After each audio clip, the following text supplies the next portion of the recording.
কি পাপ করেছো, কি অন্যায় করেছো তুমি?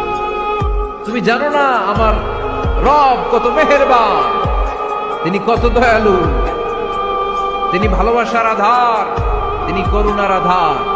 তোমার পাপ অন্যায় যদি হয় খালের পানির সমান, বিলের পানির সমান, আমার আল্লাহর দয়া সাগরের পানির সমান। তোমার পাপ আর অন্যায় যদি হয় পাহাড়ের সমান, আমার আল্লাহর ভালোবাসার দয়া হচ্ছে আকাশের সমান। তুমি যদি তওবার মতো তওবা করতে পারো, ক্ষমার মতো ক্ষমা চাইতে পারো, চোখের পানি ছেড়ে, চোখের পানির বড় দাম, চোখের পানির মধ্যে বিশাল কারিশমা, এটা আল্লাহ খুব পছন্দ করে। 2 ফোঁটা পানি আল্লাহ পছন্দ করে। এক, জিহাদের ময়দানে শহীদের গা বেয়ে ঝরে পড়া রক্তের ফোঁটা। 2 হচ্ছে অনুতপ্ত বান্দার চোখের পানির ফোঁটা। বান্দা যখন অনুতপ্ত হয়ে চোখের পানি ছেড়ে কাঁদে, তার চোখের পানি চোখ বেয়ে নাকের ডগা বেয়ে মাটিতে পড়ার আগেই ওই অনুতপ্ত বান্দার সব গুনাহ আল্লাহ মাফ করে দেয়।